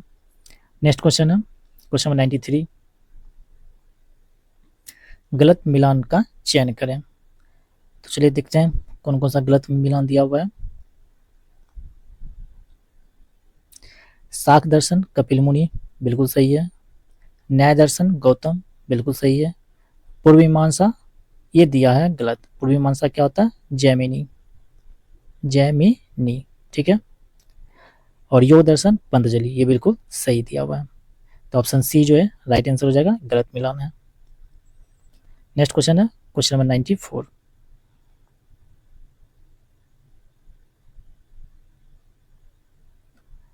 क्वेश्चन नंबर 94 है वाजपेयी यज्ञ का संबंध है। तो वाजपेयी यज्ञ जो है किससे संबंधित है? ये संबंधित है राजा द्वारा अपनी शक्ति के प्रदर्शन के लिए रथ दौड़, यानी ऑप्शन बी इसका राइट आंसर हो जाएगा, राजा द्वारा अपनी शक्ति के प्रदर्शन के लिए रथ दौड़ से। क्वेश्चन नंबर 95 है निम्नलिखित कथनों में असत कथन का चयन करें। तो कौन सा कथन असत दिया हुआ है? तो चलिए इसको चयन करते हैं। कथन 1 में शुद्ध पिटक में बुद्ध के उपदेशों को संकलित किया गया, बिल्कुल सही कथन है। सबसे बृहत्तम पिटक अभिधम पिटक है, ये कथन बिल्कुल गलत है। बिना पिटक का संकलन उपाली ने किया, बिल्कुल सही है। अभिधम पिटक का संकलन मौलिपुत्र तीस ने किया, ये भी सही है। देन ऑप्शन जो है बी गलत कथन है, तो ऑप्शन बी इसका राइट आंसर हो जाएगा, ऑप्शन बी। नेक्स्ट क्वेश्चन है क्वेश्चन नंबर 96। दिव्यावदन के अनुसार अशोक को बौद्ध धर्म की दीक्षा किसने यानी डैश ने दी थी? तो किसने दी थी? उपगुप्त ने। किसने? उपगुप्त ने, यानी ऑप्शन बी इसका राइट आंसर हो जाएगा, उपगुप्त। क्वेश्चन नंबर 97 है गुप्त काल में कृषि पर कितना कर लगाया जाता था? तो गुप्त काल में कृषि पर जो कर लगाया जाता वो लगाया जाता था 1/6। ठीक है, 1/6। नेक्स्ट क्वेश्चन देखते हैं क्वेश्चन नंबर 98। क्वेश्चन नंबर 98 है निम्नलिखित ग्रंथों में कौन सा कालिदास द्वारा लिखा गया है? देखिए मृच्छकटिकम शूद्रक द्वारा लिखा गया है, अभिज्ञान शकुंतलम कालिदास, ठीक है। विक्रमो वर्ष्यम किसके द्वारा लिखा गया? तो ये लिखा गया है कालिदास द्वारा ही, ठीक है। रघुवंशम कालिदास द्वारा। और कौन कौन सा है? तो इसका राइट आंसर हो जाएगा केवल 3, 4 और 5। 3, 4 और 5 कालिदास द्वारा लिखा गया है, यानी ऑप्शन डी, ठीक है। ये ब्रह्म सिद्धांत ये लिखा गया किसके द्वारा? तो ब्रह्मगुप्त के द्वारा। किसके द्वारा? ब्रह्मगुप्त के द्वारा। 10 गीतिका किसके द्वारा लिखा गया? तो 10 गीतिका जो है ये लिखा गया है आर्यभट्ट के द्वारा। किसके द्वारा? आर्यभट्ट के द्वारा। Next question question 99। बतापी के चालुक वंश के संस्थापक कौन थे? तो बतापी के चालुक वंश के जो संस्थापक थे वो थे जय सिंह, एंड ऑप्शन ए इसका राइट आंसर हो जाएगा, जय सिंह। और वास्तविक संस्थापक कौन था? तो पुलकेशिन द्वितीय। कौन था? पुलकेशिन द्वितीय, जिसके बारे में जानकारी कहाँ मिलता है? तो होल अभिलेख में। Question number 100। निम्नलिखित कथनों पर विचार करें। देवपाल ने उत्तरापथ स्वामिनी की उपाधि धारण की। ठीक है, दूसरा कथन है देवपाल ने मुंगेर को अपनी राजधानी बनाया। तो सत्य कथन का चयन करने के लिए बोल रहा है, सत्य कथन का चयन करने के लिए बोल रहा है। तो इसका राइट आंसर हो जाएगा केवल 2, यानी ये सही है, ये गलत है। ठीक है, चलिए नेक्स्ट क्वेश्चन देख लेते हैं। Question number 101। क्वेश्चन नंबर 101 है, निम्नलिखित में बिहार के किन स्थानों से नवपाषाणकालीन अवशेष प्राप्त हुए हैं? तो नवपाषाणकालीन अवशेष प्राप्त हुआ था बिहार में कहाँ कहाँ से? सनुवार से, मनेर से, चिरांद से और चचेर से। तो इसका राइट आंसर हो जाएगा ऑप्शन नंबर डी, 1, 2, 3 और 4। Question number 102। क्वेश्चन नंबर 102 है, कथन ए ऋग्वैदिक सभ्यता का विस्तार बिहार के पश्चिमी सीमा तक था। कथन आर दिया हुआ है, ऋग्वेद में बिहार को कीकट शब्द से संबोधित किया गया है। तो पूछ रहा है क्या, कूट दिया हुआ है। तो इसका राइट आंसर हो जाएगा ऑप्शन नंबर सी। कथन ये गलत है, परंतु कथन आर सही है, बिल्कुल सही है, क्योंकि ऋग्वेद में बिहार को कीकट शब्द कहा गया है, अथर्ववेद में वात्रिक शब्द कहा गया था। ठीक है, तो कथन आर सही है, कथन ये गलत है। नेक्स्ट क्वेश्चन देखते हैं 103।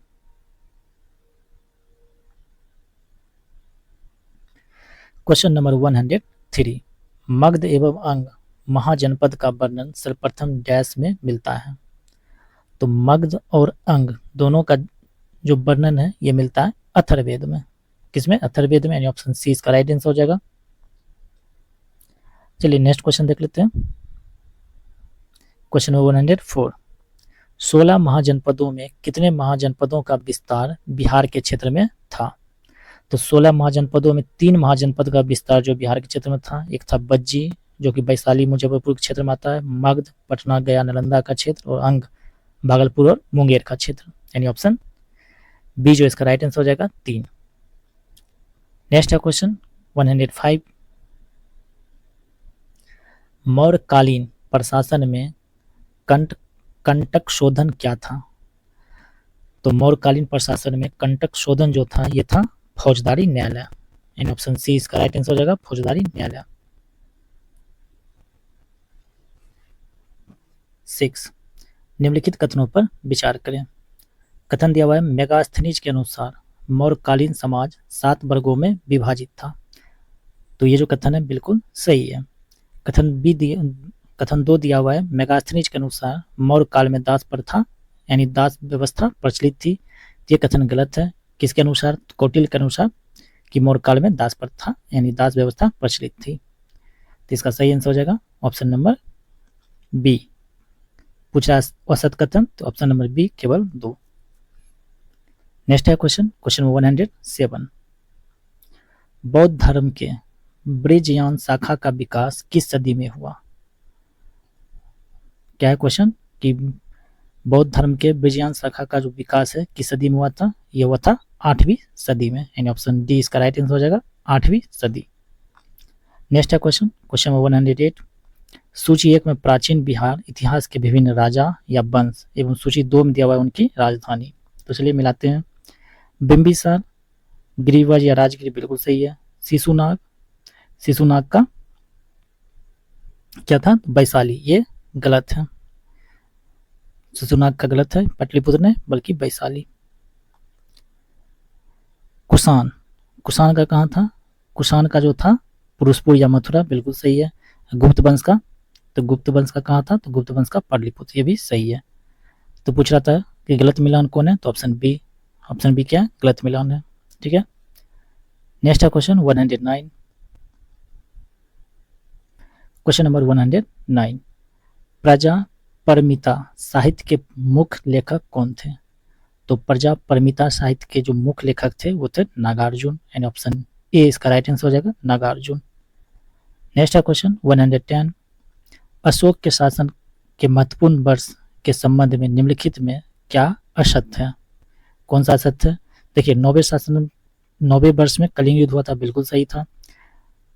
11वें वर्ष में बोध गया की यात्रा, क्या पूछ रहा है? कौन सा? गलत है। तो 11वें वर्ष में बोध गया की यात्रा, ये गलत कथन है। 13वें वर्ष में बौद्ध धर्म यानी बौद्ध 13वें वर्ष में धम्म का शिलालेख में अंकन, बिल्कुल सही है। और 20वें वर्ष में लुम्बिनी की यात्रा, ये भी सही है। पूछ रहा है क्या औसत कथन, तो ऑप्शन बी इसका राइट आंसर हो जाएगा। औसत कथन कौन सा है, तो ऑप्शन बी। नेक्स्ट क्वेश्चन देखते हैं 111। पशुधन स्वास्थ्य और रोग नियंत्रण कार्यक्रम के तहत पशु औषधि केंद्रों के संबंध में निम्नलिखित कथनों पर विचार करें। तो कथन फर्स्ट दिया हुआ है कि इस पहल का मुख्य उद्देश्य पशुधन के स्वास्थ्य को बढ़ाने के लिए केवल ब्रांडेड पशु चिकित्सा दवाओं का वितरण करना है। तो ये जो कथन है ये कथन गलत है। दूसरा है कि इन केंद्रों को मानव औषधियों के लिए प्रयुक्त सफल प्रधानमंत्री जन औषधि परियोजना के मॉडल पर आधारित किया गया है। कथन बिल्कुल सही है। तीसरा कथन है कि इस परियोजना के लिए 75 करोड़ का आवंटन किया गया है, जिसमें दवा की बिक्री को बढ़ावा देने के लिए अतिरिक्त प्रोत्साहन भी शामिल है। ये भी कथन सही है। तो इसका राइट आंसर हो जाएगा बी नंबर 2 और 3 दोनों। नेक्स्ट है क्वेश्चन 112। एक से अधिक निर्वाचन क्षेत्रों से चुनाव लड़ने की प्रथा के संबंध में निम्नलिखित में से कौन सा कथन असत है। तो चलिए देखते हैं कौन सा जो कथन है वो असत है। कथन फर्स्ट है कि 1996 से पहले किसी उम्मीदवार के लिए चुनाव लड़ने की सीटों की संख्या पर कोई सीमा नहीं थी। कथन बिल्कुल सही दिया हुआ है। कथन बी है कि जनप्रतिनिधि अधिनियम में 1996 के बाद संशोधन करके उम्मीदवारों को अधिकतम 2 निर्वाचन क्षेत्रों से चुनाव लड़ने की अनुमति दी गई। ये भी कथन सही है। कथन सी है कि निम्नलिखित प्रावधानों के अनुसार एक से अधिक सीटें जीतने वाले उम्मीदवार को सभी सीटों से इस्तीफा देना होगा और केवल एक सीट को छोड़कर। ये कथन बिल्कुल गलत है। नेक्स्ट है कथन डी। आलोचकों का तर्क है कि इस प्रथा से सत्तारूढ़ पार्टी को विभिन्न क्षेत्रों में निरंतर प्रभाव सुनिश्चित करके अनुपातिक रूप से लाभ मिलता है। ये कथन बिल्कुल सही है। तो पूछ रहा है कौन सा कथन असत्य है, तो ऑप्शन सी असत्य है। Question number 113। प्रधानमंत्री मातृ वंदना योजना PMBY के संबंध में निम्नलिखित कथनों पर विचार करें। तो चलिए देखते हैं मातृ वंदना योजना। यह योजना महिला एवं बाल विकास मंत्रालय द्वारा 1 जनवरी 2017 को शुरू की गई थी। तो बिल्कुल सही है। ठीक है। मातृत्व लाभ का लाभ एक महिला को उसके पहले 2 जीवित बच्चों के लिए प्रदान किया जाता है, बशर्ते कि दूसरा बच्चा लड़की हो। ये भी सही है। गर्भवती महिलाओं और स्तनपान कराने वाली माताओं को 5,000 की राशि 3 किस्तों में दी जाती है। ये भी कथन सही है। कथन 4 है दूसरे बच्चों के लिए यदि वह लड़की है तो जन्म के बाद एक किस्त में 6,000 की राशि प्रदान की जाती है। तो ये भी कथन सही है। तो इसका चारों कथन क्या है, सही है। चलिए नेक्स्ट क्वेश्चन देख लेते हैं। Question number 114। केसलर सिंड्रोम का संबंध निम्नलिखित में से किससे है। किसका संबंध, तो केसलर सिंड्रोम का। जिसका संबंध किससे है, जिसका संबंध है पृथ्वी की निचली कक्षा में अंतरिक्ष मलबे के घनत्व में वृद्धि से, जिससे टकराव की संभावना बढ़ जाती है। ऑप्शन सी इसका राइट आंसर हो जाएगा, ऑप्शन सी। Question number 115। सार्वजनिक स्वास्थ्य पहल के तहत हीरो रैट्स का उपयोग किस बीमारी का पता लगाने के लिए किया जा रहा है। तो ये पता लगाने के लिए किया जा रहा है क्षय रोग, टीबी के लिए। ऑप्शन बी इसका राइट आंसर हो जाएगा, क्षय रोग। नेक्स्ट है क्वेश्चन 116। बैलेंस रेखा क्या है, जैसा कि हाल के अकादमिक अध्ययनों और वृत्त चित्रों में पुनः विचार किया गया है। तो ये क्या है, तो ये जो है एक जैव भौगोलिक सीमा है जो इंडोनेशियाई द्वीप समूह में वनस्पतियों और जीवों के विशिष्ट विकासवादी पथों को चिन्हित करती है। ऑप्शन बी इसका राइट आंसर हो जाएगा। नेक्स्ट क्वेश्चन है 117। स्वच्छ भारत मिशन शहरी के तहत भारत के किस शहर में भारत का पहला हरित अपशिष्ट प्रसंस्करण संयंत्र शुरू किया जा रहा है। तो किस शहर में शुरू किया जा रहा है, तो ये शुरू किया जा रहा है इंदौर में। ऑप्शन सी इसका राइट आंसर हो जाएगा, इंदौर। ठीक है। नेक्स्ट क्वेश्चन है 118। सुप्रीम कोर्ट द्वारा छात्रों की मानसिक स्वास्थ्य संबंधी चिंताओं को दूर करने के लिए गठित राष्ट्रीय टास्क फोर्स एनटीएफ की अध्यक्षता कौन करेगा? तो इसकी अध्यक्षता करेगा न्यायमूर्ति एस रविंद्र भट्ट, यानी ऑप्शन सी, न्यायमूर्ति S Ravindra Bhatt. Next question 119, प्रथम सौर वेदनाम उत्सव का आयोजन बिहार के किस स्थान पर किया गया और इसका मुख्य उद्देश्य क्या था? तो इसका जो मुख्य उद्देश्य था ये किया गया था मोतिहारी में, ठीक है, जिसका उद्देश्य था भारतीय सशस्त्र बलों की सैन्य क्षमता का प्रदर्शन कर युवाओं को इसमें शामिल करने हेतु प्रेरित करना था। इन ऑप्शन बी इसका राइट आंसर हो जाएगा, मोतिहारी में। चलिए नेक्स्ट क्वेश्चन देख लेते हैं 120 अंतर्राष्ट्रीय योग दिवस 2025 का आधिकारिक थीम क्या है? देखिए अंतर्राष्ट्रीय योग दिवस मनाया जाता है 21 जून को। कब मनाया जाता है? 21 जून को। और इस दिन का जो थीम क्या था? थीम था एक पृथ्वी एक स्वास्थ्य के लिए योग। काफी इंपॉर्टेंट क्वेश्चन भी है करेंट अफेयर का, एक पृथ्वी एक स्वास्थ्य के लिए योग। नेक्स्ट क्वेश्चन 121, क्रिस्टी कोवेंट्री जिन्होंने अंतर्राष्ट्रीय ओलंपिक समिति आईओसी में एक ऐतिहासिक पद प्राप्त किया है, वो किस देश के तैराक हैं? तो ये तैराक कहाँ किस देश के हैं? तो जिम्बाब्वे के। एंड ऑप्शन सी इसका राइट आंसर हो जाएगा, जिम्बाब्वे। नेक्स्ट क्वेश्चन देख लेते हैं 122, भारत द्वारा हाल ही में यूनेस्को की संभावित सूची में शामिल की गई 6 संपत्तियों में से कौन सी एक नहीं है? तो इसका राइट आंसर हो जाएगा कोणार्क का सूर्य मंदिर। एंड ऑप्शन सी इसका राइट आंसर हो जाएगा कोणार्क का सूर्य मंदिर। बाकी सबको शामिल किया गया है।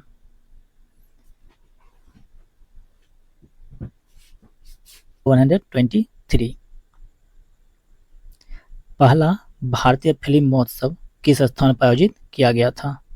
तो ये किया गया था सिएटल अमेरिका में। कहाँ पे? Seattle America. And option C इसका राइट आंसर हो जाएगा। नेक्स्ट है क्वेश्चन 124, हाल ही में हिमाचल प्रदेश के कामले जिला में मनाए गए न्योकुम यूलो उत्सव का संबंध मुख्य रूप से किस जनजाति से है? कौन सा उत्सव है? तो न्योकुम यूलो उत्सव। तो किस जनजाति से संबंधित है? तो ये संबंधित है नेएसी जनजाति, नेएसी जनजाति। यानी ऑप्शन डी इसका राइट आंसर हो जाएगा, नेएसी जनजाति। क्वेश्चन नंबर 125, देश में किस राज्य ने गांव के लोगों को त्वरित और पारदर्शी तरीके से न्याय दिलाने के लिए पहली बार ई ग्राम कचहरी प्रणाली लागू की है? इसका राइट आंसर हो जाएगा Bihar. And option C. Question number 126, देखिए काफी इंपॉर्टेंट भी है। बिहार आर्थिक सर्वेक्षण 2024-25 के अनुसार वित्तीय वर्ष 2023-24 में बिहार के सकल राज्य घरेलू उत्पाद जीएसडीपी की वर्तमान मूल्य पर अनुमानित वृद्धि दर क्या थी? जिसकी जो वृद्धि दर है वो दर है 14.5%। यानी ऑप्शन सी राइट आंसर हो जाएगा 14.5%। क्वेश्चन नंबर 127 है, बिहार बजट 2025-26 में शिक्षा क्षेत्र के लिए कुल बजट का कितना प्रतिशत आवंटित किया गया? तो कुल बजट का जो है आवंटित किया गया था 25% से अधिक। यानी ऑप्शन सी, ठीक है, कितना? 25% से अधिक। बजट और आर्थिक सर्वेक्षण से क्वेश्चन पूछा जाता है, ठीक है, इसलिए याद रखिएगा। नेक्स्ट है क्वेश्चन 128, कोसी मेची नदी जोड़ परियोजना से बिहार के निम्न में से किन जिलों को लाभ होगा? तो किस जिला को लाभ होगा? तो ये लाभ होगा अररिया को, पूर्णिया को, कटिहार को और किशनगंज को, ठीक है, 1, 2, 4, 5। यानी ऑप्शन डी। चलिए नेक्स्ट क्वेश्चन देख लेते हैं 129। क्वेश्चन 129 है, बिहार के निम्न में से किन जिलों में एक नई चिड़ियाघर खुलेंगे? तो किस जिला में खोला जाएगा नया चिड़ियाघर? तो ये खुलेगा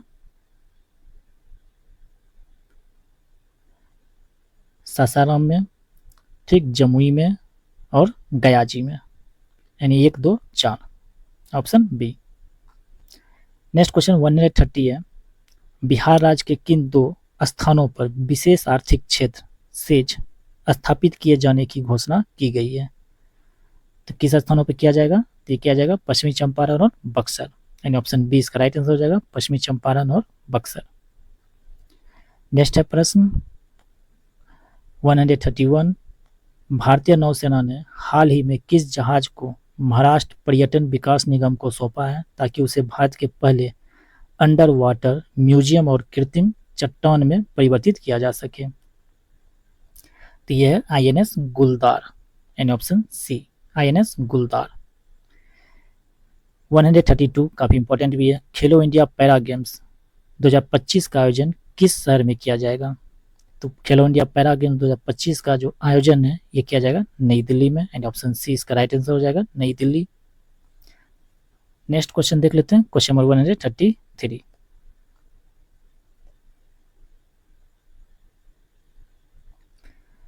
काफी इंपॉर्टेंट क्वेश्चन भी है कि मार्च 2025 में जारी वर्ल्ड हैप्पीनेस इंडेक्स के अनुसार भारत की रैंकिंग क्या थी? तो वर्ल्ड हैप्पीनेस इंडेक्स में भारत की जो रैंकिंग है वो है 118, यानी ऑप्शन डी इसका राइट आंसर हो जाएगा। सबसे खुशहाल देश फिनलैंड है, लगातार 8वां वर्ष, उसके बाद डेनमार्क, फिर आइसलैंड और फिर स्वीडन।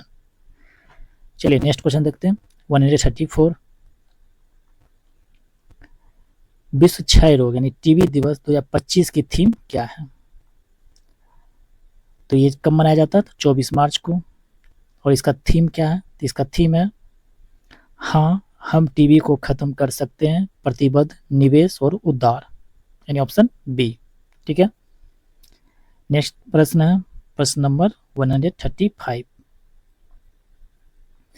मार्च 2025 में भारतीय अंतरिक्ष अनुसंधान संगठन इसरो और सेमीकंडक्टर प्रयोगशाला SCL द्वारा अंतरिक्ष अनुप्रयोगों के लिए विकसित किए गए भारत के पहले स्वदेशी 32 बिट माइक्रो प्रोसेसरों के नाम क्या हैं? तो इसका नाम है विक्रम 3201 और कल्पना 3201, यानी ऑप्शन बी विक्रम 3201 और कल्पना 3201। या इसको इसे भी याद रखिएगा, विक्रम 3210 और कल्पना 3210। नेक्स्ट है प्रश्न 136 है, हाल ही में बिहार को ऊर्जा एवं कृषि क्षेत्र में 2 राष्ट्रीय पुरस्कार प्राप्त हुए हैं। इन पुरस्कारों के संबंध में निम्नलिखित में से कौन सा या से कथन सत्य है? तो चलिए देखते हैं। तो ऊर्जा क्षेत्र में स्मार्ट बिजली मीटर लगाने हेतु बिहार को स्वर्ण पुरस्कार मिला है, बिल्कुल सही है। कृषि एवं किसान सशक्तिकरण के लिए सूचना प्रौद्योगिकी पहल श्रेणी में बिहार कृषि ऐप को स्वर्ण पदक मिला है, ये भी सही है, यानी ऑप्शन सी इसका राइट आंसर हो जाएगा, 1 और 2 दोनों। चलिए नेक्स्ट प्रश्न देखते हैं 137। मार्च 2025 में भारत ने किस देश के साथ अपने समुद्री डिजिटलीकरण और डीकार्बोनाइजेशन को बढ़ावा देने के लिए एक आशय पत्र पर हस्ताक्षर किए? तो किस देश के साथ? तो सिंगापुर के साथ, यानी ऑप्शन बी इसका राइट आंसर हो जाएगा सिंगापुर। नेक्स्ट प्रश्न है 138। भारतीय रिजर्व बैंक RBI द्वारा जारी भारत के धन प्रेषण सर्वेक्षण रिपोर्ट 2023-24 के संबंध में निम्नलिखित कथनों पर विचार करें।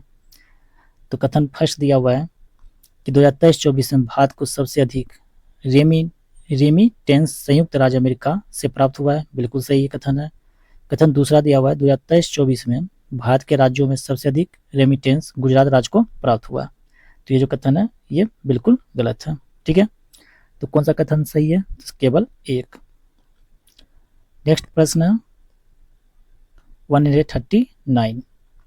प्रख्यात हिंदी लेखक विनोद कुमार शुक्ल को हाल ही में भारत के सर्वोच्च साहित्यिक सम्मान 59वें ज्ञानपीठ पुरस्कार से सम्मानित किया गया है। इस सम्मान के संबंध में निम्नलिखित में से कौन सा या से कथन सही है? प्रश्न काफी इंपॉर्टेंट भी है, तो इसका राइट आंसर क्या हो जाएगा? पहले देख लेते हैं। कथन, उन्हें यह पुरस्कार लघु कथा, कविता और निबंध में उनके असाधारण कार्य के लिए दिया गया है, बिल्कुल सही कथन है। दूसरा है, यह प्रतिष्ठित पुरस्कार पाने वाले छत्तीसगढ़ के पहले लेखक हैं, तो ये भी सही है। वह ज्ञानपीठ पुरस्कार से सम्मानित होने वाले 12वें हिंदी लेखक, ये भी सही है, यानी ऑप्शन नंबर डी जो इसका राइट आंसर हो जाएगा, 1, 2 और 3। चलिए नेक्स्ट प्रश्न देखते हैं, प्रश्न नंबर 140। दिल्ली पुलिस ने सार्वजनिक स्थानों पर महिलाओं की सुरक्षा बढ़ाने के उद्देश्य से हाल ही में किस नाम से विशेष दस्ते शुरू किए हैं? तो इसका राइट आंसर क्या हो जाएगा? तो ऑप्शन नंबर सी, शिष्टाचार दस्ते। ठीक है, क्या हो जाएगा? शिष्टाचार दस्ते।